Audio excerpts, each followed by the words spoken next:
नमो अर्हन्तार्णम्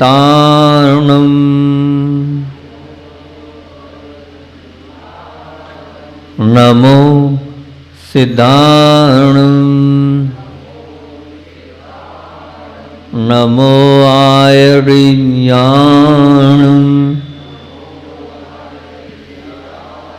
नमो वज्जायाणम्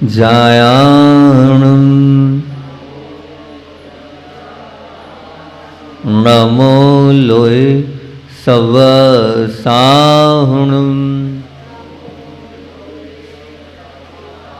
नमो अरिहन्ताणम् नमो सिद्धार्णम् नमो आयर्याणम् नमो वज्जायाणम् नमो लोय सवसाहुणम् नमो अरुहन्ताणम् नमो सिद्धार्णम् नमो आयर्याणम् नमो वज्जायाणम् नमो लोय सवसाहुणम्।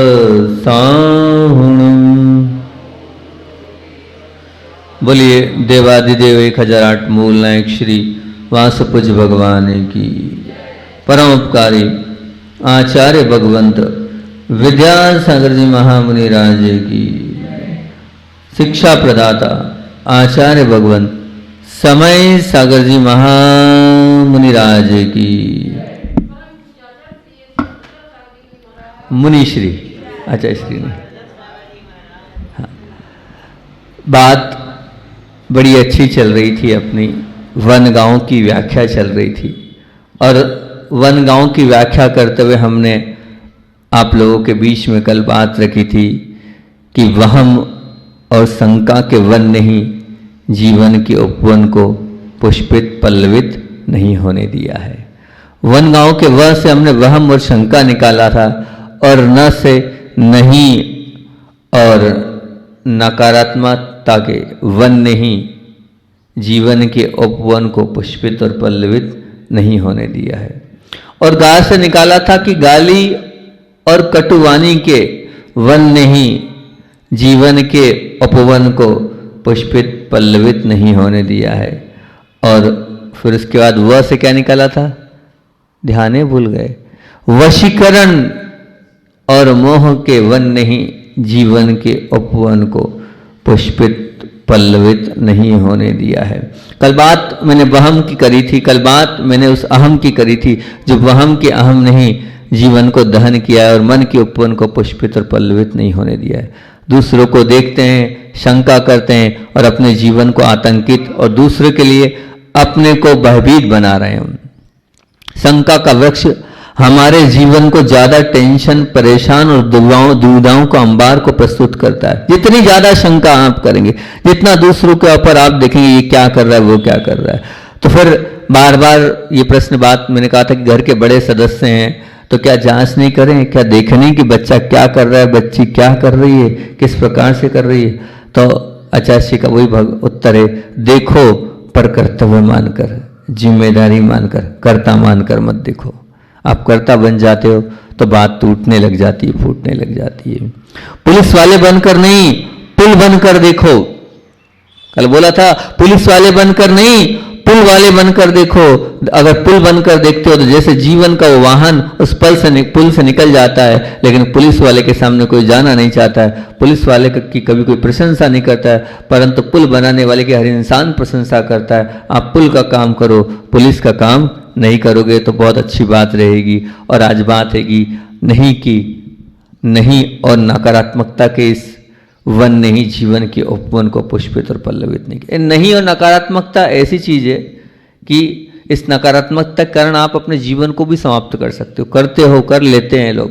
एक बहुत अच्छी बात, एकदम सत्य घटना आपके बीच में रख रहा हूं। विदेशों में रिसर्च बहुत होती है, हर बात को लेकर वहाँ पर क्या है, रिसर्च के लिए करोड़ों और अरबों खरबों रुपया व्यय किया जाता है सिर्फ रिसर्च के लिए। इतना मतलब हर चीज़ का, एक गोली भी बनती है तो लाखों रुपया तो उसके रिसर्च में वहाँ समाप्त कर दिया जाता है। तो ऐसे ही वहाँ पर एक मानव विज्ञान अनुसंधान केंद्र में एक रिसर्च वर्क के लिए बहुत सारे वैज्ञानिक लोग पहुँचे। तो किस प्रकार से पहुँचे वो आपके बीच में रखता हूँ कि नकारात्मकता का क्या प्रभाव होता है, उसको जानने के लिए वो समस्त वैज्ञानिक लोगों ने जो विशेष शोध किया, तो वो विशेष शोध के लिए वो एक जेल में पहुँचे। ध्यान से सुनना, ये नकारात्मकता क्या कर डालती है।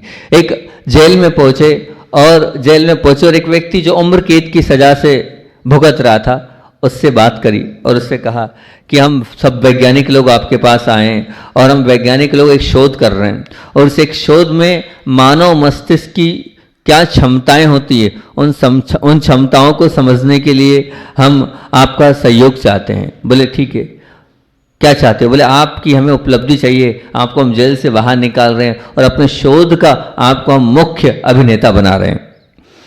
तो कैदी ने सोचा कि भैया अच्छी बात है, जिंदगी भर यहाँ सड़ सड़ के मरने से तो अच्छा है कि अपन चलो, कम से कम बाहर निकलने का मौका तो मिलेगा। जेल की इस चार दीवारी से बाहर निकलकर कुछ देख लेंगे, कुछ सुन लेंगे, कुछ अपने आप में भी जीवन जी लेंगे।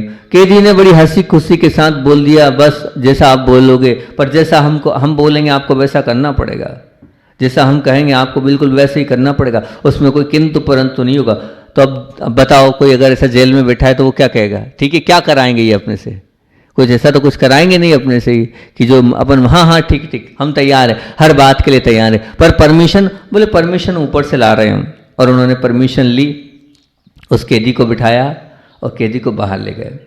जब वो बाहर कैदी को ले गए तो कैदी भी बाहर जा रहा था और एक संस्थान में बीच में एक हॉल ले गए, वहाँ एक बहुत बड़ा हॉल था। उस हॉल में उस पर उन्हें कुर्सी पर बिठाया गया और कुर्सी पर बिठाने के बाद बीचों बीच में कुर्सी पर बिठाया गया और चारों तरफ से वो पूरा पैक था वो हॉल। और कुर्सी पर बिठाने के बाद बोले आपको बांधा जाएगा। बोले बांध क्यों रहे हो, मैं भागूंगा थोड़ी। नहीं, बोले जिस रिसर्च को करा जा रहा है उसमें बांधा ही जाता है। कुर्सी से उसको अच्छी तेजी से बांध दिया गया ताकि भगे नहीं, उठे नहीं, वहीं के वहीं रहे वो। अब बांध दिया उसे, अब बांध दिया और बांधने के बाद फिर उससे कहा गया, क्योंकि बांधने के पहले नहीं कहा, बांधने के बाद कहा, बोले अब ऐसा है भैया, आपको ये सर्प लाया गया बहुत विषैला, इतना कि उसको देख के आप डर जाओ। वो फुफकार रहा है, बोले सर्प आपको काटेगा, पर ये सर्प आपको क्या करेगा? काटेगा। हो सकता है आप बच भी जाओ, हो सकता है आप जी भी जाओ, ये अब आपके ऊपर है, लेकिन मृत्यु भी हो सकती है आपकी। आपको घबराना नहीं, चीखना चिल्लाना नहीं है। तो अब वो अभी काटा नहीं है, उसके पहले चीखने चिल्लाने लगा, नहीं नहीं मैं जेल में ठीक हूँ, मुझे सर्प से मरना नहीं है, नहीं नहीं आप मुझे खोलो खोलो। वो खूब जोर जोर से चिल्ला रहा है, पर कोई उसकी आवाज़ सुनेगा क्या? नहीं। उसने तो पहले ही साइन कर दी थी वहाँ पर जेल में कि हाँ मेरी जिम्मेदारी है, मैं जा रहा हूँ इन लोगों के साथ, ये जैसा बोलेंगे। नहीं, आपने साइन करी थी और आपको लाया गया है यहाँ। अब आपको कोई किंतु परंतु का कोई मामला नहीं है। अब अंदर ला दिया, वो मना करे जा रहा है, लेकिन नहीं, उसकी आंखों पर पट्टी बांध दी गई।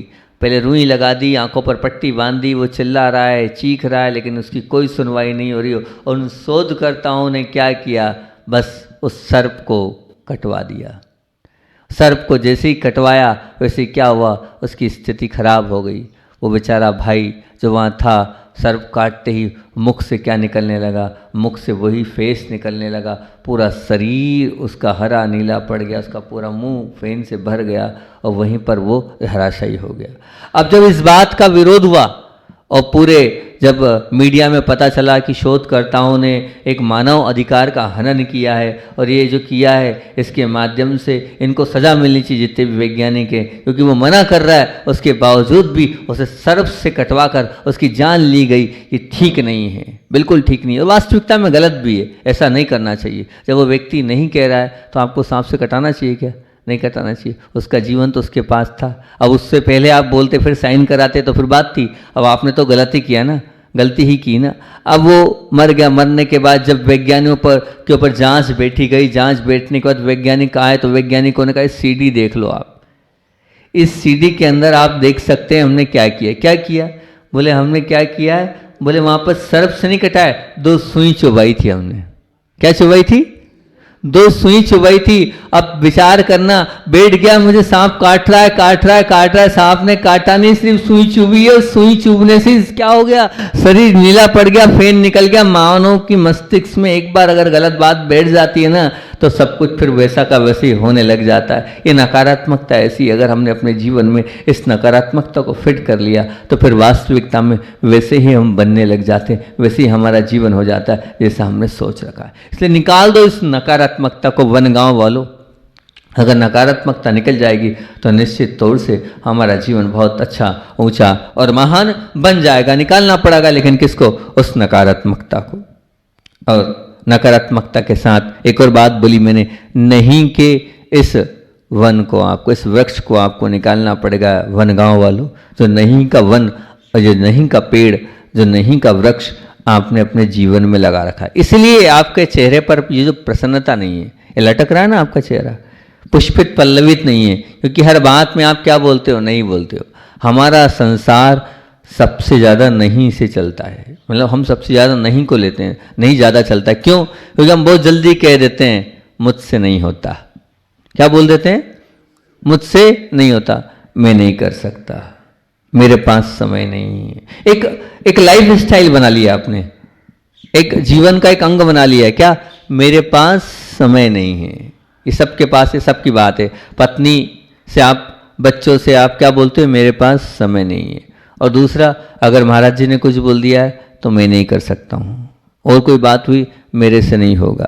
तो ये जो मेरे से नहीं होगा, मैं नहीं कर सकता हूँ, मेरे पास समय नहीं है, आज के बाद इसको निकाल दो अपने जीवन से। मत बोलो आप, फिर कभी भी आप कर नहीं पाओगे, चाह कर भी नहीं कर पाओगे। आप चाहते तो हो करना, लेकिन आपने फिट कर लिया है कि मैं नहीं कर सकता। तो ये मैं नहीं कर सकता कि जो आपकी भटकाव है, जो आपके अंदर की भूल है, जो आपके अंदर का अंधविश्वास है, उसको निकाल दो। आप सब कर सकते हो, क्या नहीं कर सकते हो?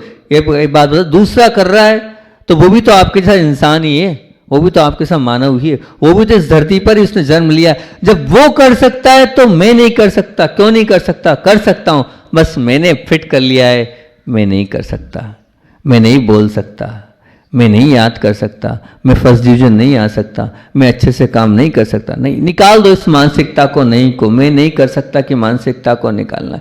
इस नहीं आपके जीवन को हीन बनाया है। क्या बोल रहा हूं संस्कार भाई? इस नहीं हमारे जीवन को हीन बनाया है। नहीं निकल जाना चाहिए, तभी इस मन के उस उपवन में खुशी भी आएगी, शांति भी आएगी, प्रसन्नता भी आएगी, सुख भी आता चला जाएगा और आपका जीवन सुरक्षित रह जाएगा। बस दूर कर दो नहीं को। मेरे जीवन में नहीं आना चाहिए, कुछ भी हो जाए मैं नहीं कहूँगा। बस इसका नियम ले लो, ले सकते हो। कभी भी एकदम डायरेक्ट नहीं मत कहो। हाँ, आप कम से कम सोचो तो, विचार तो करो। अगर कहा है किसी ने तो आप उसमें किंतु परंतु तो मत करो। बिल्कुल सोचो, सोच ही नहीं रहो, उसके पहले आप नहीं कहते हो। जहाँ नहीं कहना है वहाँ तो आप अपने व्यवहार और संबंधों को निभाने के लिए नहीं कहते हो। किसी ने कहा भैया सिगरेट पी ले, अब व्यवहार बिगड़ नहीं जाए तो आप सिगरेट पीने के लिए तैयार हो जाते हो। किसी ने कहा पाउच खा ले, अब इतने लोगों के बीच में भैया ठीक है। किसी ने कहा भैया क्या रात में चलो पार्टी में, वहाँ नहीं का आप नहीं कहते हो कि व्यवहार खराब नहीं हो जाए, संबंध खराब नहीं हो जाए। अरे जो दूसरे जगह करने योग्य वहाँ नहीं कह, जीवन खराब हो रहा है। वहाँ थोड़े बहुत संबंध के लिए आप सिगरेट भी पी लेते हो, चाय भी पी लेते हो, रात में भोजन भी कर लेते हो। बताओ कितनी बड़ी विडंबना है। जहाँ नहीं कहना है वहाँ आप नहीं कहते हो, और जहाँ नहीं कहना नहीं बिल्कुल वो कहना है वहाँ आप बिल्कुल तुरंत जल्दी से नहीं कह देते हो। ध्यान रखना। बताओ आप नहीं को जीवन का सत्य ढाल बनाओगे क्या? बनाओगे क्या? नहीं। अगर मान लो आपको ऐसा लगता है तो आपको कहाँ, किस स्थान पर जब कहीं नहीं कहना हो तो कहाँ कुछ नियम हम आपके बीच में रख रहे हैं। 4 स्थान पर कभी नहीं बोलना। पहले भी बोलता हूँ, मेरे फिक्स हैं 4-5 स्थान ऐसे जहाँ नहीं बोलना है। कौन कौन से 5 स्थान? आज अपने जीवन में इन 5 स्थानों को उतार लेना। इन 5 स्थानों पर आपको नहीं बिल्कुल भी नहीं बोलना है। क्या बोल रहा हूँ?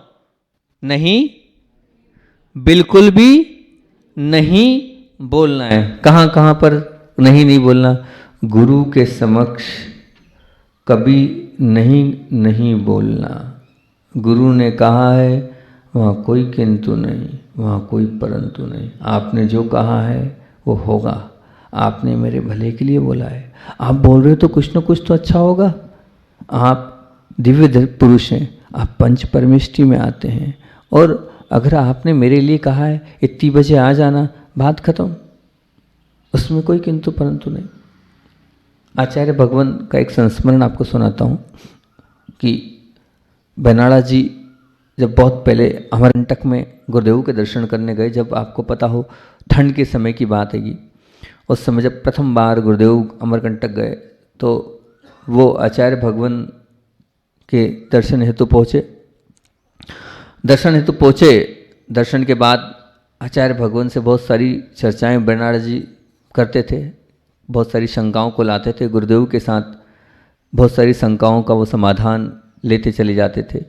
और एकाएक गुरुदेव से कहा अभी निकलना है, आज निकलना है, आगरा की ओर जाना है। आचार्य भगवान नमोस्तु।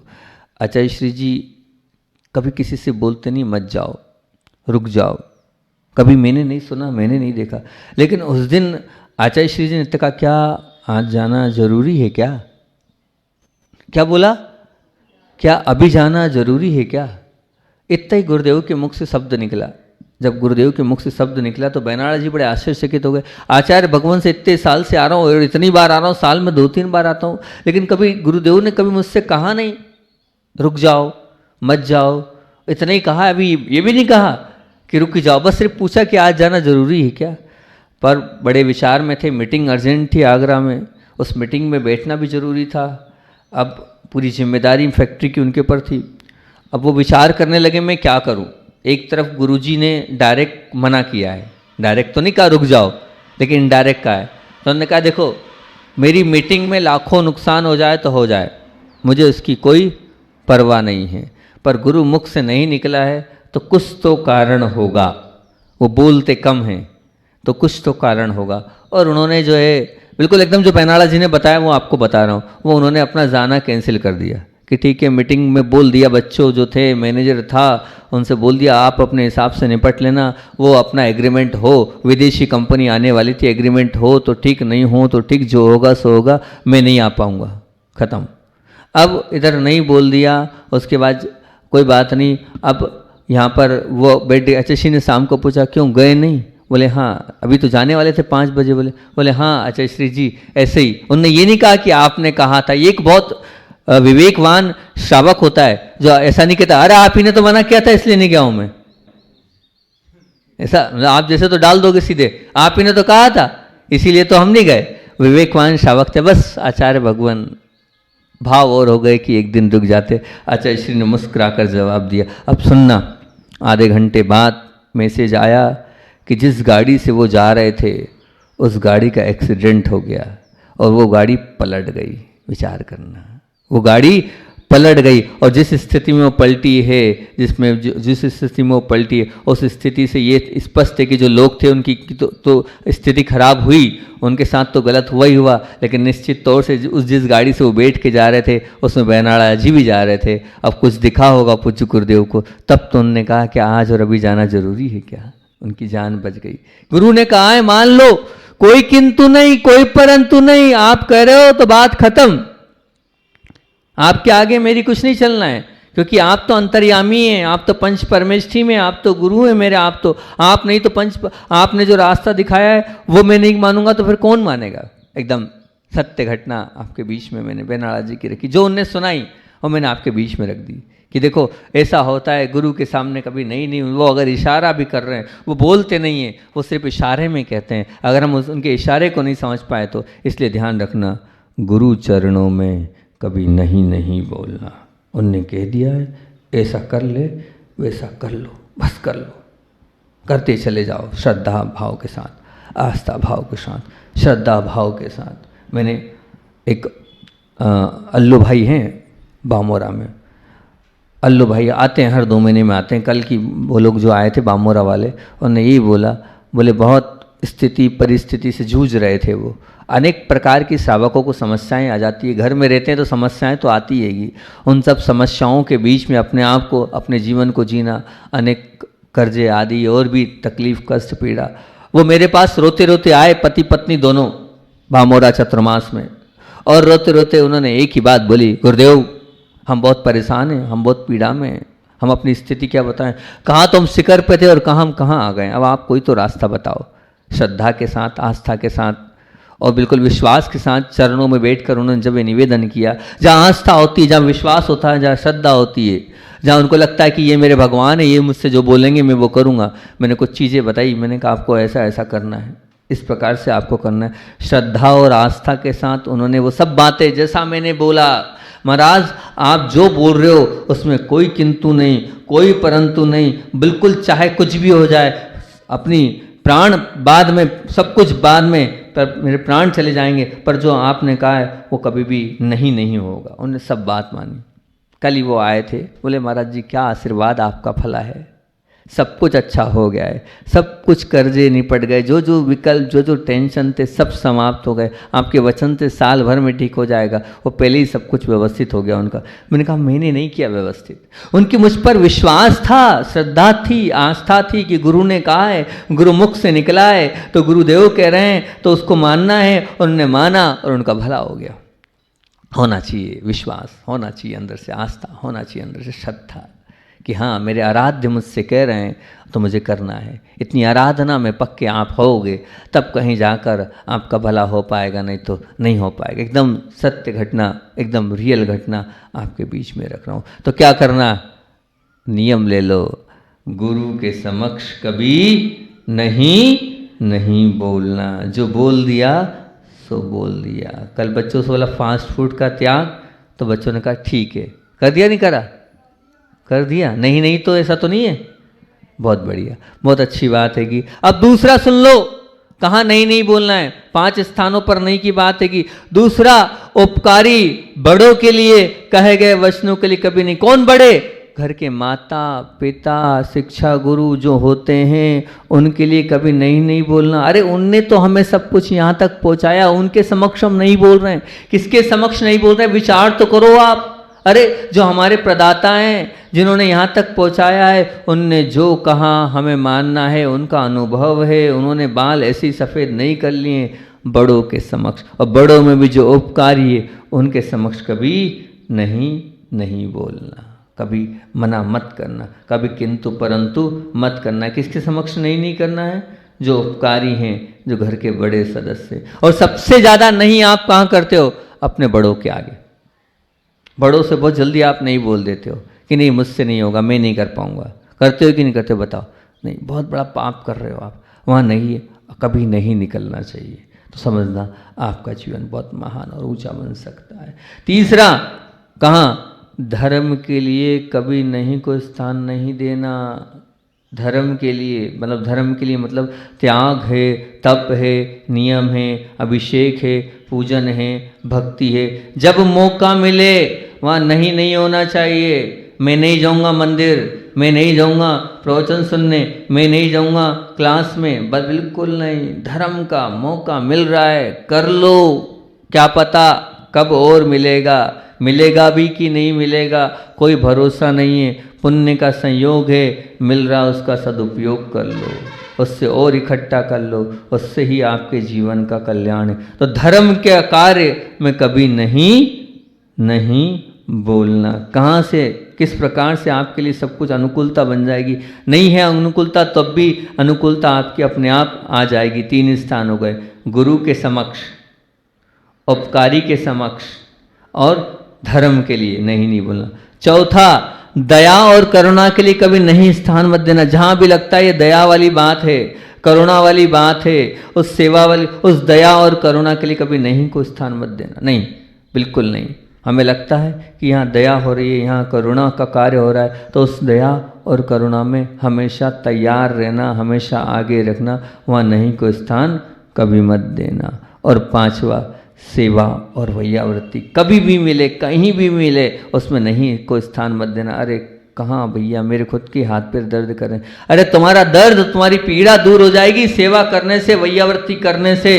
ध्यान रखना, मिले मौका नहीं नहीं बोलना, नहीं करना है, मेरी सामर्थ्य नहीं है तब भी करना, तब भी करना, पर करना है सेवा वैयावृत्ति हमें। तो सेवा और वैयावृत्ति का अगर लाभ मिल रहा है, जरूरी नहीं कि साधु की सेवा वैयावृत्ति होगी, नहीं, अगर घर में हमारे बड़े सदस्य हैं उनकी वैयावृत्ति, उनकी सेवा भी कर कर हम अपना कल्याण कर सकते हैं, अपने जीवन को अच्छा। वहाँ नहीं होना, तो 5 स्थानों पर मैंने आपसे कहा है, कहाँ कहाँ पर नहीं होना, बताओ कहाँ कहाँ पर। सबसे पहली कहाँ पर? गुरु, याद करो, गुरु के समक्ष। दूसरा, उपकारी के समक्ष। तीसरा, धर्म के लिए। चौथा, दया और करुणा का भाव जहाँ पर आ रहा है वहाँ के लिए। और 5वां, सेवा और वैयावृत्ति।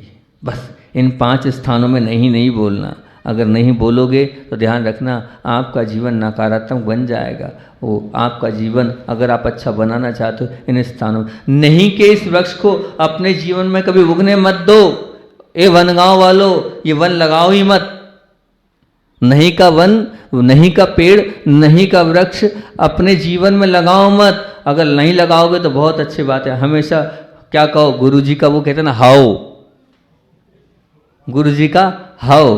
बस हर अच्छे और सच्चे कार्य के लिए आप उस हाओ को बोलो, और बोलते तो जाओ, गुरु जी का वो हाओ बोलते चले जाओगे तो निश्चित जीवन बहुत अच्छा, उत्कृष्ट और महान बनता चला जाएगा। लेकिन करना पड़ेगा आपको उस हाओ का उपयोग।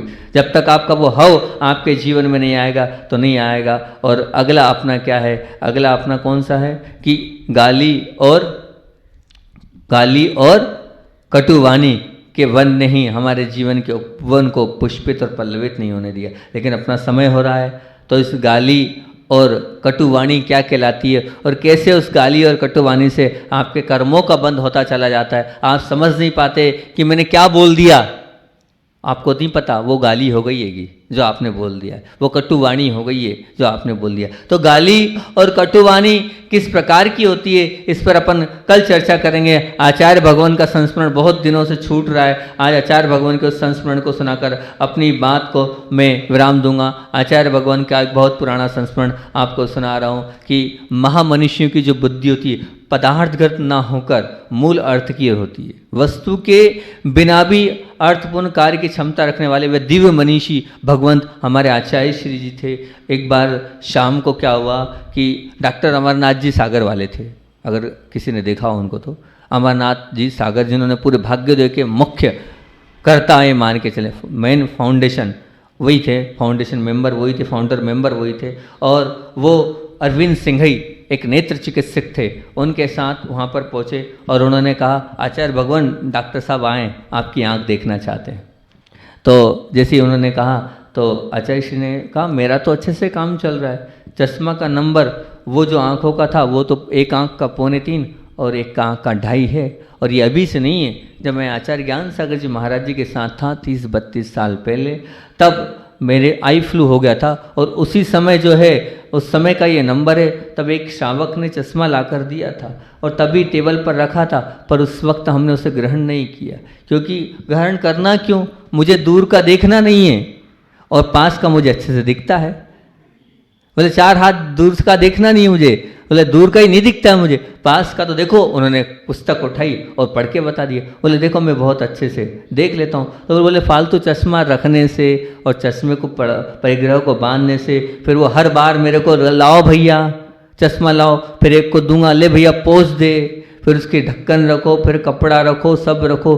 बोले मुझसे तो नहीं होगा, मेरे मूल गुण तो अभी अच्छे से पल रहे हैं, फिर क्यों विकल्प करूं मैं चश्मा रखने का। और बोले सबसे बड़ी बात तो जिनको बहुत पढ़ने की आकुलता हो वो चश्मा रखे, मुझे पढ़ने की आकुलता नहीं है, मैं तो थोड़ा पढ़ता हूँ और उस पर चिंतन कर लेता हूँ। और सबसे बड़ी बात तो ये है कि पढ़ने से सम्यक दर्शन नहीं आया है आगम में देशना लब्धि से सम्यक दर्शन आया है। तो देशना लब्धि है हमारे पास, देशना लब्धि के माध्यम से ही सम्यक दर्शन होता चला जाएगा। और उन्होंने कहा कि बड़े बड़े साहित्यकार हुए हैं, उन्होंने क्या किया है, वो लिखते नहीं थे, लिखाते थे, स्वयं चिंतन करके लिखाते थे। चाहे जिनेन्द्र जी हो, चाहे उन्होंने एक और नाम लिया कि पंडित सुखलाल जी प्रज्ञा चक्षु थे, मतलब उनकी आंखें ही नहीं थी, श्वेतांबर थे विद्वान, उनकी आंखें नहीं थी लेकिन उनका चिंतन ऐसा था, वो चिंतन करते थे और चिंतन कराने के बाद लिखाते चले जाते थे। इसलिए भैया चश्मे की मुझे कोई आवश्यकता नहीं, कोई रुकावट नहीं है, हम तो आपसे क्षमा चाहते हैं, आप आए जरूर लेकिन देखने की जरूरत नहीं। फिर आचार्य श्री जी ने क्या कहा?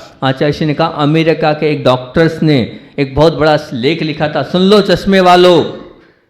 क्या लिखा उस लेख में? आचार्य श्री ने कहा था कि नींबू की एक एक दो बूंद आँख में डालने से सब रोग ठीक हो जाते हैं। मोतियाबिंद जैसा रोग भी समाप्त हो जाता है नींबू के रस के डालने से।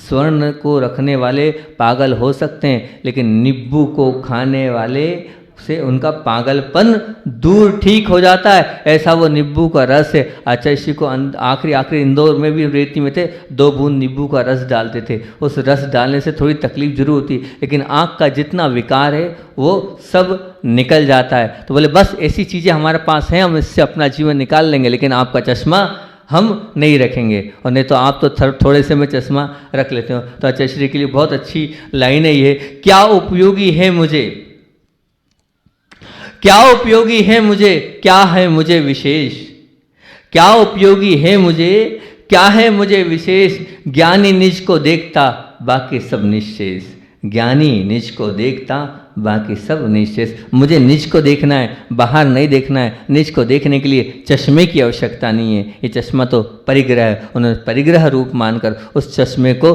स्वीकार नहीं किया। ऐसी सूक्ष्म दृष्टि हमारी भी हो जाएगी तो निश्चित हमारा जीवन उत्कृष्ट और महान बन जाएगा। हम भी उनके जैसे बने, इसी भावना से आचार्य पंडित विद्यासागर जी महामुनि राज की वन गांव पर अपनी चर्चा चल रही है और वन गांव की व्याख्या हम कर रहे हैं। और वन गांव की व्याख्या करते हुए हमने बात रखी थी, वन गांव का वह कह रहा है कि वहम और शंका के वन नहीं जीवन के उपवन को पुष्पित और पल्लवित नहीं होने दिया है। न कह रहा है नहीं और नकारात्मकता के वन नहीं जीवन के उपवन को पुष्पित और पल्लवित नहीं होने दिया है। और गा कह रहा है कि गाली और कटुवाणी के वन ने ही जीवन के उपवन को पुष्पित पल्लवित नहीं होने दिया है।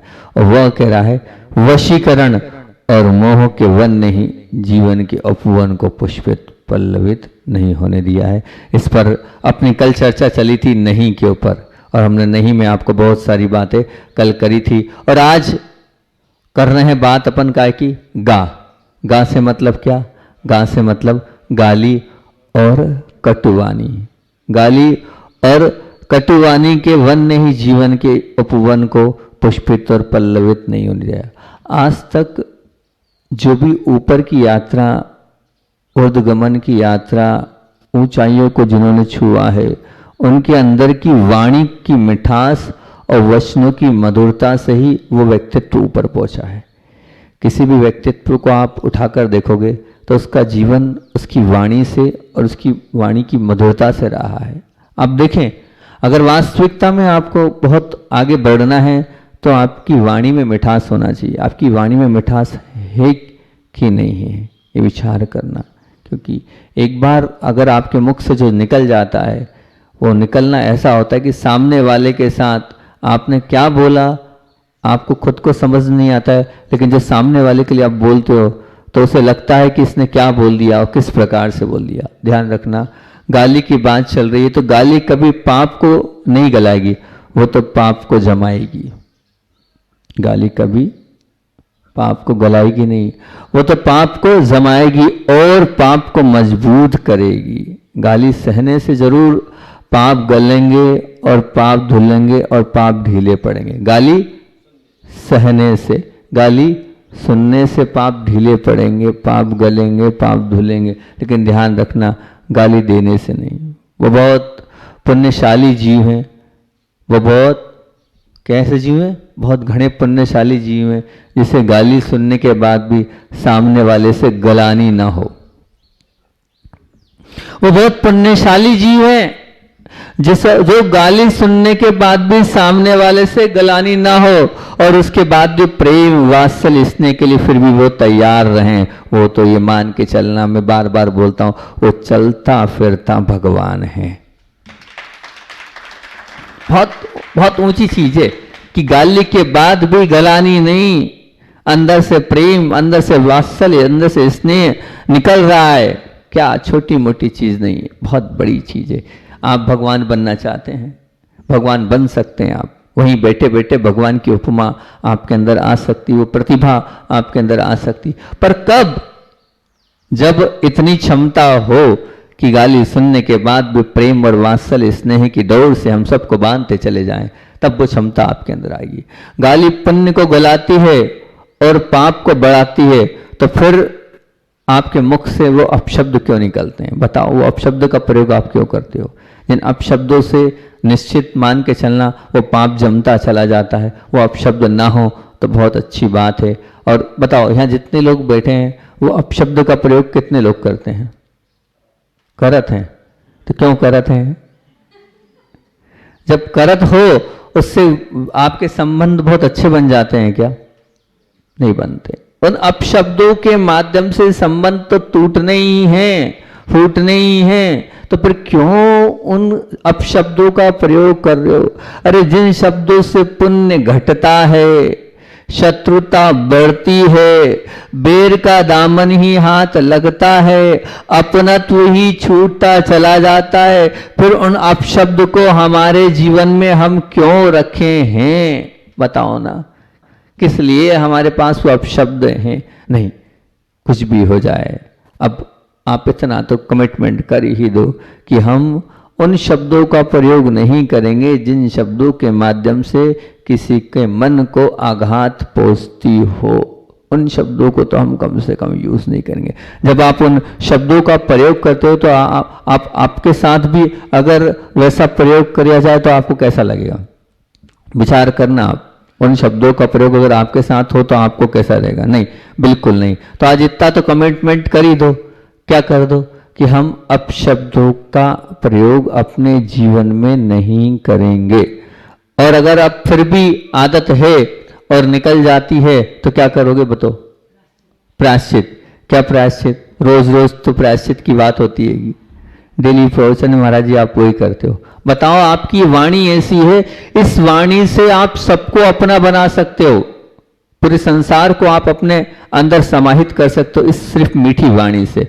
लेकिन अपशब्द अगर आपके मुख से निकल रहे हैं तो ठीक नहीं। और पता है, अपशब्द जो निकलते हैं ना, वो दूसरों के लिए कम निकलते हैं, अपनों के लिए ज्यादा निकलते हैं। अपने बच्चों पर, अपनी पत्नी पर, अपनी सास पर, अपने सासू पर, अपने वालों पर बहुत ज्यादा निकलते हैं। वो जो अपने हैं वही अपनों से दूर हो जाते हैं आपके अपशब्दों के कारण, आपकी वाणी की कड़वाहट के कारण। अरे जिनसे अच्छे से बात करना चाहिए उनसे तो आप अच्छे से बात कर ही नहीं हो। जिनके साथ पूरा जीवन जीना है, दिन रात जिनके साथ रहना है, उनके साथ आप अपशब्दों से बात कर रहे हो। कितनी गलत बात है, बताओ, विचार करो, कितना आप गलत कर रहे हो। बिल्कुल नहीं, बिल्कुल ये मान के चलना, अगर आप अपशब्दों का प्रयोग कर रहे हो तो बिल्कुल, मतलब आप, दूसरी बात ये है कि वाणी की अगर बात चल रही है तो ध्यान रखना, डरने से नहीं, निडर वाणी से आप सबको अपना बना सकते हो। निश्चित बात है कि एक तो अपशब्द आप बोल रहे हो, वाणी की बात चल रही है, दूसरे आपकी वाणी में डर है। मतलब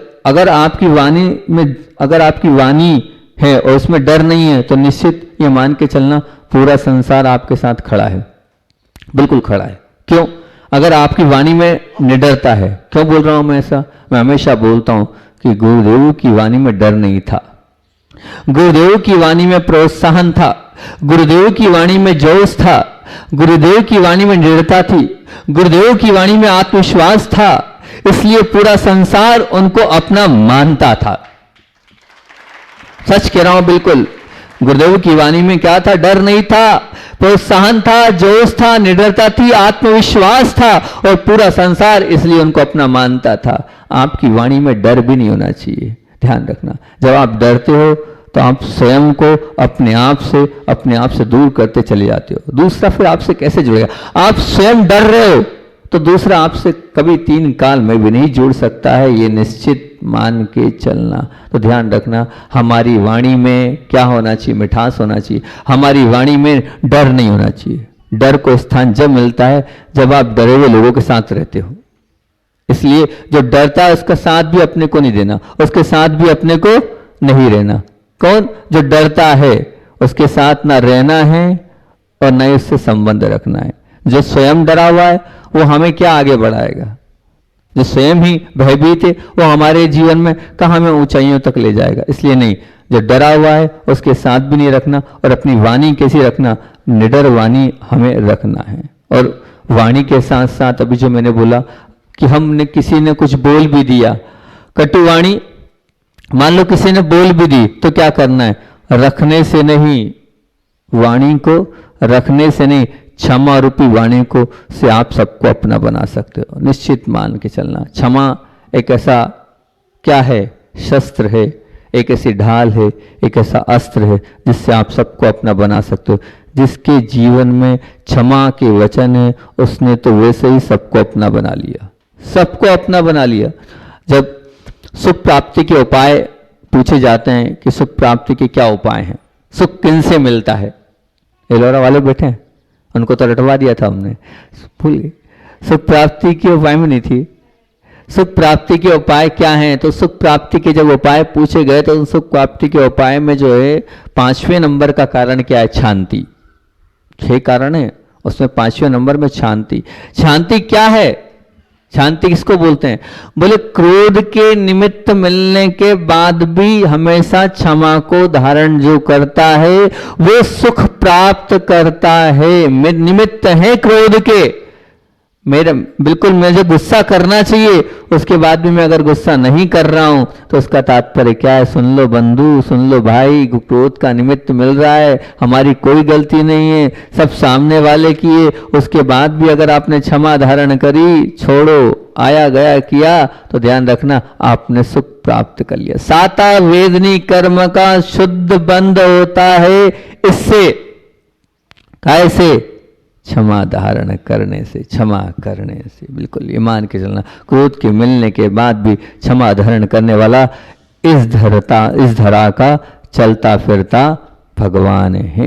मेरी गलती नहीं है, फिर भी मेरे अंदर इतनी ताकत आ जाए और कोई कह दे उस बात को मैं नहीं मानूं तो बहुत अच्छी बात होगी। आप भगवान से मांगो कि मुझे इतनी शक्ति दे कि सबके वचनों को सहन कर सकूं, सबके वचनों को सहन करता चला जाऊं और अपने आप में उतारता चला जाऊं। मैं मानूं ही नहीं कि मुझसे कहा है, मेरे कर्म के उदय से अगर कुछ किसी ने कह दिया है तो कह दिया है। ये क्षमता अगर हमारे अंदर आ जाएगी तो निश्चित मान के चलना आपका जीवन बहुत आगे बढ़ जाएगा। विचार करना, आपने अपने जीवन में ये साहस का कार्य कितनी बार किया, हिसाब लगाना। कितनी बार आपने ऐसा काम किया कि आपके जीवन का ये मान के चलना वो गोल्डन समय है, आपके जीवन का वो अमूल्य क्षण है। निकालो, गिनती करो। मेरी गलती नहीं थी, सामने वाले ने क्रोध किया, उसके बावजूद भी मैंने क्या किया? क्षमा धारण करी।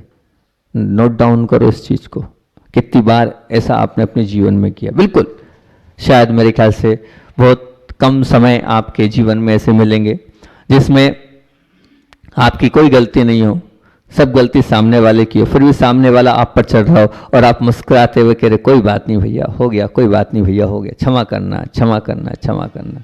एक आध कोई है ऐसा माइका लाल, कोई है ऐसा भगवान यहाँ बैठा हुआ है, कोई भगवान आत्मा ऐसी जो इस प्रकार की हो, जो ऐसा करती हो? नहीं करती। नहीं महाराज, हम में तो इतनी ताकत नहीं है। नहीं, यही ताकत लाना है। मैं क्या कह रहा हूं, ये आपके जीवन का गोल्डन समय था। अगर आपने ऐसा किया हो तो जितनी बार किया हो उतनी बार घना पुण्य इकट्ठा किया आपने। सीधे सीधे सुख का आपने क्या किया? साता वेदनी कर्म का बंद किया। बिल्कुल ये मान के चला, जितने बार किया उतने मेडल आपके जीवन में लग गए। जितनी बार आपने ऐसा किया उतनी बार आपके जीवन में मेडल लग गए, उतने आप मेडल वाले हो गए। मान के चलना, बस क्रोध के निमित्त से वो कटु वाणी, वो अपशब्द को सहन करते हुए भी आपने अपनी समता को नहीं खोया, अपनी आप में आप रहे, तो बहुत बड़ी और बहुत ऊंची साधना आपने कर ली। महाराज उपवास करा लो, कर लेंगे। कछो नहीं हो, 10 भी करा लोगे तो कर लेंगे। कर लेंगे, वो करोगे कि नहीं? सब कर लेंगे हम। 10 उपवास भी कर लेंगे, और कहो तो और माला भी फेर लेंगे, और कहो तो हरि को त्याग भी कर देंगे, और कहो तो रस को त्याग भी कर देंगे। पर ये नहीं हो सकता कि सामने वाले ने कुछ कहा उसको हम चुपचाप सहन कर लें, ये नहीं हो सकता। तो ध्यान रखना, ये सब त्याग से सुख नहीं मिलने वाला है। जब आप त्याग कर रहे हो उससे सुख की प्राप्ति नहीं होगी। सुख की प्राप्ति तो जब होगी कि सामने वाले ने प्रतिकूल बोला है, उसके बावजूद भी उस प्रतिकूलता में मैं अपनी समता को बरकरार रखूं, तब कहीं जाके वो घना पुण्य आपके जीवन में इकट्ठा होगा, नहीं तो नहीं होगा। ध्यान रखना, क्योंकि ये वचन की आपकी पटुता अगर आपके अंदर है, अगर वचन की मिठास अगर आपके अंदर है, तो सबको आप अपना बनाते ही हो। लेकिन एक बात ध्यान रखना, वचनों की बात चल रही तो एक बात और बोल देता हूं, वाक पटुता नहीं होनी चाहिए। मतलब क्या? वाक पटुता से नहीं, वास्तविक वाणी से आप सबको अपना बनाओ। वाक पटुता मतलब क्या?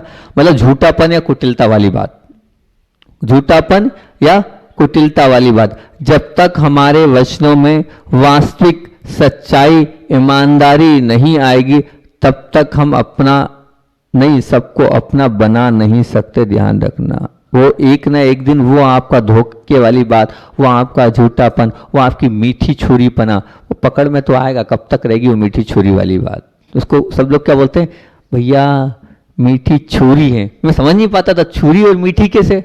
जब भाई शुरू में मेरे पल्ले नहीं पड़ी ये बात, मीठी छुरी है तो छुरी भी मीठी कैसे होती है? बोले नहीं, ये जवान है ना, जवान। हाँ, बोले जवान से मीठे मीठे वचन निकलते हैं। हाँ, तो सामने वाले को क्या करते हो आप? धराशायी कर देते हो, तो वो मीठी छुरी होती है। अच्छा, ये मीठी छुरी कहलाती है, इसको मीठी छुरी बोलते। सामने वाला जो है वो आपने सामने वाले को क्या कर दिया? अपना बना लिया, ठीक है ना, काट लिए उसके पूरे के पूरे जाल अपनी वाणी से। मीठी छुरी मत बनना, ये मीठी छुरी आपके जीवन को कड़वा बना देगी। ध्यान रखना, मीठी छुरी मतलब क्या? मन में कुछ, वचन में कुछ और काय में कुछ। ऐसा अपना व्यवहार, ऐसा अपना जीवन बिल्कुल मत होना। सच्चाई, ईमानदारी वाला आपका जीवन हो, वास्तविक आपकी वाणी हो, तभी आपका कल्याण होगा। ये मत समझना वो समझ रहा है, नहीं समझ रहा है, लेकिन तुम्हारे कर्म के अकाउंट में तो सब लिखता चला जा रहा है कि तुमने क्या किया। अरे वो जो उसके साथ तो जो कर दिया सो कर दिया, लेकिन तुमने अपने साथ क्या किया? तुमने अपने साथ क्या किया ये तो विचार करो। तुम्हें ऐसा लग रहा है मैंने सामने वाले को धोखा दे दिया, मैंने सामने वाले को पागल बना दिया, लेकिन तुमने अपने साथ क्या किया? एक बहुत बड़ा प्रश्न है। अपने साथ उसको धोखा नहीं दिया है, तुमने अपने आप को धोखा दिया है। उसको नहीं दिया है धोखा, तुमने अपने आप को धोखा दिया है। अपने आप को तुम छल रहे हो, अपने आप के साथ तुम गलत कर रहे हो। जब जब भी मीठी छुरी वाली बात आ रही है, बिल्कुल निश्चित मान के चलना, बाकी सब तो वापस आ जाता है। ध्यान रखना, क्या? बाकी सब वापस आ जाता है। एक बार विश्वास उठ जाता है तो वो उसको लाने में ताकत लग जाती है, दम लग जाती है। एक बार एक घर में जो है वो अलग अलग लोग अलग अलग जा रहे थे। सबसे पहले लक्ष्मी उस घर से निकली, तो जब घर से निकल रही थी तो वहाँ के लोगों ने पूछा तुम कहाँ मिलोगी? तो बोले मैं किसी भी सेठ के घर मिल जाऊंगी, अब यहाँ नहीं बचा, पुण्य बचा नहीं इस व्यक्ति का, इसलिए जा रही हूँ। बहुत अच्छी बात है। फिर वहाँ से ज्ञान रूपी लक्ष्मी सरस्वती भी जाने लगी। बोले आप कहाँ जा रहे हो? बोले मैं किसी ज्ञानी के पास मिल जाऊंगी। बहुत अच्छी बात है। तो फिर तीसरा जब वहाँ से विश्वास जाने लगा तो बोले आप कहाँ मिलोगे?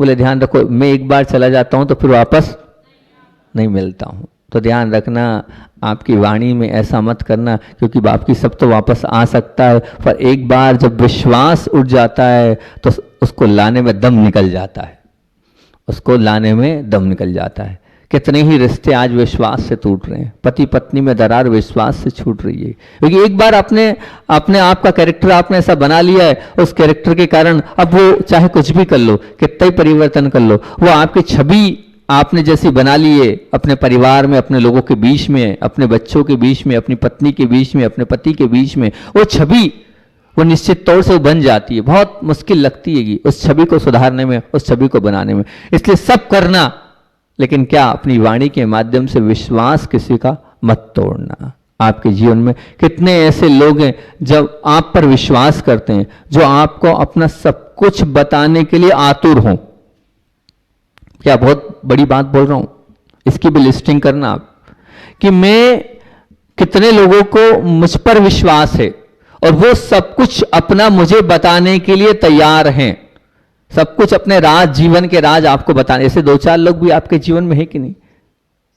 आपके अपने ऐसे 4 लोग है कि नहीं, 6 लोग है कि नहीं? लिस्ट करना, जो अपना सब कुछ बताने के लिए आपको तैयार, मतलब इतना विश्वास आपने बनाया है कि सामने वाला आपको सब कुछ बताने के लिए आतुर है, अपनी वो बात जो किसी को नहीं बताने को तैयार है लेकिन आपको बताने को तैयार है। ऐसे व्यक्तित्व आप है कि नहीं? वो तब होगा जब आप पर विश्वास होगा उसको, तभी आपको सब बताएगा। ये भी शुद्ध कमाई है, ये मान के चलना है, छोटी मोटी बात नहीं है, बहुत बड़ी बात है। ये बहुत बड़ा काम है ये, कि आपने अपने जीवन में ऐसे लोगों को तैयार कर रखा है जो आप पर विश्वास करते हैं।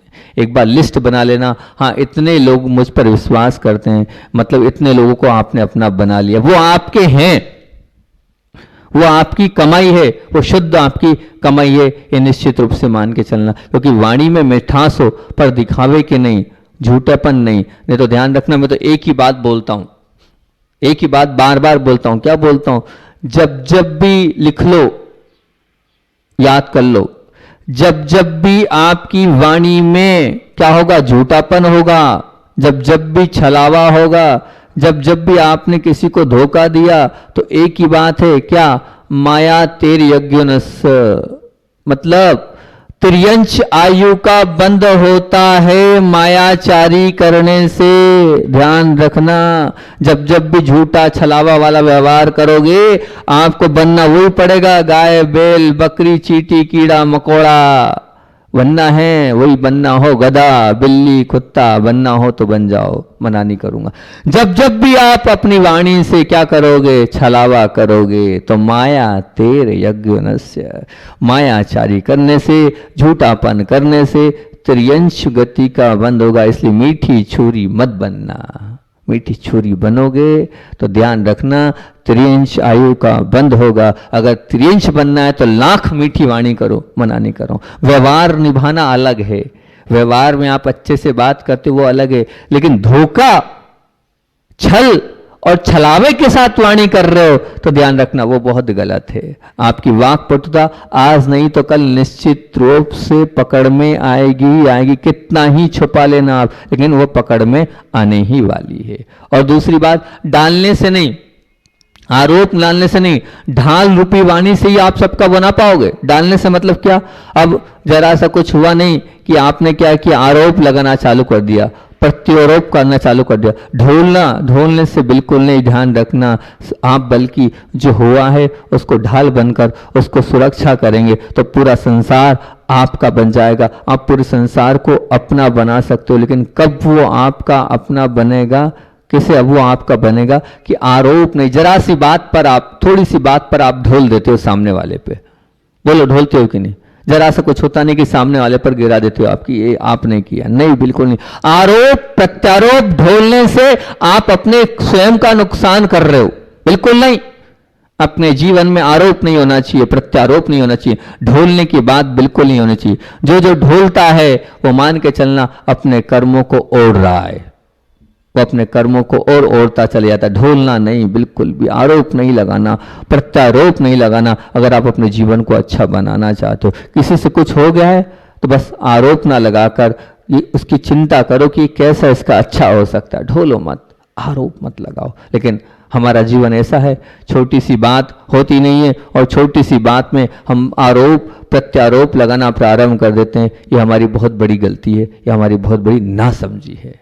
हम अपने वचनों से हम अपने आप में आए। और चौथा तो कौन सा आएगा? वशीकरण और मोह के वन नहीं। अभी 3-4 दिन हो गए, हम क्या करें, प्रवचन ही आगे नहीं बढ़ पाता है। वशीकरण और मोह के वन नहीं, जीवन के उपवन को क्या कर रखा है? पुष्पित और पल्लवित नहीं होगा। आज अब सबसे ज्यादा अगर क्या है तो मोह है। कौन से मोह है? तो बस बच्चों से मोह, मोड़ा मोड़ी से मोह, पोता पोती से मोह। इसके कारण आपका जीवन जो है वो पुष्पित और पल्लवित नहीं हो रहा है। और वशीकरण, आप सबको क्या चाहते हो? वो नहीं, राग रूपी वशीकरण अगर आपके जीवन में, तो बिल्कुल भी वो ठीक नहीं है। वो आपके जीवन को नीचे की ओर ले जाता चला जाएगा, नीचे की ओर यात्रा कराता चला जाएगा। कि कर्म कैसे करें, इस पुस्तक में अपन ने बात बहुत पढ़ी कि कर्म बंध की प्रक्रिया में 3 बातें थी। कर्म बंध की प्रक्रिया में 3 बातें अपन ने सीखी थी कि आखिर कर्म किन चीजों से बनता है। तो सबसे पहली बात थी आसक्ति और मोह। पहला क्या था? आसक्ति और मोह। और दूसरा था वर्तमान पुरुषार्थ में गाफिलता या लापरवाही। दूसरा क्या था? वर्तमान पुरुषार्थ में गाफिलता या लापरवाही। और तीसरा थी अज्ञानता। हमारी स्वयं की अज्ञानता। इन 3 चीज़ों से हमारे कर्म बनते हैं, और कर्म बनते हैं तो ये मान के चलना, ऐसा नहीं कि जो हमने कर्म बांध लिए वैसे ही हमें भोगना पड़े, वैसे ही भोगना पड़े, ऐसा कुछ नहीं कि वेल अब जो हो गया है तो सहन करना पड़े। नहीं, आप अपने स्वयं के परिणामों से, स्वयं के अंदर के खुद के भावों के माध्यम से, खुद के अंदर के स्वयं के वचनों के माध्यम से क्या कर सकते हो, उन परिणामों को ढीला भी कर सकते हो। उसके भी 3 तरीके आप लोगों के बीच में रखे थे। वो कौन कौन से 3 कर्मों को जीतने के 3 उपाय बताए थे कि बाह्य वातावरण से जितनी जल्दी हो सके सामंजस्य स्थापित कर लेना, पहला कारण है। ये जो पूरा वातावरण है उसमें एडजस्ट कर लेना, बस अपने आप को उसके रूप में बनाना है। जैसे पानी जो होता है कहीं भी डालो, चाहे गिलास में, चाहे तपेली में, चाहे केटली में, चाहे बाल्टी में, एडजस्ट हो जाता है। तो यही बोल रहे हैं कि बाह्य वातावरण में जितनी जल्दी हो सके सामंजस्य स्थापित कर लेना, ये पहला कारण। और दूसरा क्या था, बहुत काम का है दूसरा, शीघ्र प्रतिक्रिया ना करें, और यदि करना भी पड़े तो प्रतिक्रिया सकारात्मक और रचनात्मक हो। करना भी पड़े तो प्रतिक्रिया कैसी हो, सकारात्मक हो, अच्छी प्रतिक्रिया, रचनात्मक हो, जिससे कुछ ना कुछ सामने वाला सीखे। और तीसरा, संसार के घात प्रतिघात से बचने का प्रयत्न करें, कि हम संसार के घात प्रतिघात से बचते चले जाएं। घात प्रतिघात से मतलब कुछ हुआ है तो वो जो उसमें टेंशन ना लें, नहीं तो स्वघात होता चला जाएगा। हम जरा सी बात को लेकर विकल्प कर रहे हैं तो स्वघात अपने आप का नुकसान करते चले जाएंगे। तो स्वघात और प्रतिघात की इस प्रक्रिया से हम बचते चले जाएं तो बहुत अच्छा रहेगा। ये 3 बंध के और 3 कर्म के, काय के, मुक्ति के उपाय हमने आपको बताए थे। सारे अजैन साधक लोग, साधु लोग उनके दर्शनार्थ पधारे। जब दर्शनार्थ गुरुदेव के पधारे तो आचार्य श्री से उन्होंने कुछ निवेदन किया। उन्होंने निवेदन किया, आचार्य भगवान क्या हम कुछ पूछ सकते हैं, क्या हम कुछ पूछ सकते हैं? तो बड़े ही उससे आचार्य भगवान ने मौन स्वीकृति मुस्कुराते हुए दी। तो आचार्य श्री का जैसे उत्तर मिला तो उन साधकों ने पूछा कि भगवान ये जो नर्मदा है, आप उस नर्मदा को किस रूप में स्वीकार करते हो? तो बाबा जी ने कहा, आखिर बोले किस रूप में स्वीकार करते हो? जिस रूप में है उस रूप में स्वीकार करते हैं। आचार्य श्री ने जवाब दिया। फिर पुनः दूसरे जो बाबा जी थे उन्होंने कहा, आखिर कोई रूप या कोई स्वरूप तो होगा, हम आपके मुख से इसका स्वरूप पूछना चाहते हैं। तब आचार्य भगवान ने कहा कि हमारे जैनाचार्यों ने नर्मदा नदी के तटों को बहुत उत्तम स्थान माना है और यहाँ ध्यान का स्थान माना है। इन तटों पर बैठकर ध्यान की सिद्धि होती है और साथ साथ में आत्म सिद्धि भी सहज रूप से हो जाती है। तब फिर किसी ने कहा ध्यान सिद्धि तो ठीक है, ये आत्म सिद्धि से आपका क्या तात्पर्य? तो उन्होंने कहा आत्म सिद्धि से तात्पर्य यहाँ निर्वाण से है, सांसारिक दुखों से सदा के लिए मुक्ति की प्राप्ति होती है। क्योंकि यहाँ पर इतिहास मिलता है क्या, रेवा नदी के तट से 5.5 करोड़ मुनिराजों ने आत्म सिद्धि अर्थात निर्वाण की प्राप्ति की है। इसका मतलब नर्मदा नदी के पास अगर ध्यान के लिए आप बैठेंगे तो सहज रूप से अपने आप आपका ध्यान लगेगा, क्योंकि वो पावन स्थिति जो उसके तट हैं उस तट पर 1-2 नहीं कितने 5.5 करोड़ मुनिराज सिद्धि की प्राप्ति की। इसलिए वो सबसे पवित्र स्थान है रेवा नदी का वो तट। और आपको बताएं, जब हम नेमावर में थे प्रतिदिन वहाँ पर शाम को पहुँच जाते थे सामायिक करने, और वहाँ पर नेवा नदी के किनारे पर जहाँ मंदिर बना उसके नीचे एक वृक्ष नीम का पेड़ है, उस नीम के पेड़ के नीचे सामने पूरे के पूरे मुर्दे जलते रहते थे। वहाँ पर सूर्य पूरा शमशान घाट बना है नदी के बाजू में, वहाँ वो देखते रहते थे और वहाँ पर बैठ के वो सामायिक का वो आनंद लेते थे। वो ऐसा परम पवित्र स्थान है। वो जितने बाबा जी आए थे, जैसे गुरुदेव का वो वचन सुना कि ये स्थान इतना महत्व रखता है। हम तो मात्र नर्मदा नदी मान रहे हैं, मात्र उसको नदी के रूप में पूज रहे हैं, लेकिन आप तो इसको तीर्थ के रूप में मान रहे हैं कि वो जितने तट हैं उन तटों पर बैठकर हम अपनी पवित्रता को, अपने जीवन को उत्कृष्ट बना सकते हैं। उन्होंने बहुत गुरुदेव को बारंबार नमस्कार किया। हम तो समझ रहे थे आप कुछ समझते हैं, पर्यटक स्थल के हिसाब से यहाँ कुछ क्षेत्र बना रहे हैं। तो गुरुदेव ने कहा नहीं, पर्यटक स्थल के हिसाब से क्षेत्र नहीं बनाओ, ये तट पूजनीय है, ये तट महान है। इसलिए 2 लाइनें बोलकर अपनी बात को विराम दूंगा कि आत्मसिद्धि निर्वाण की सरी पर्वत के तौर अनगिनते मुनि तपस्वी पावे भव का तीर, पावे भव का तीर। बोलिए आचार्य वन विद्यासागर जी महामुनि राज की जय।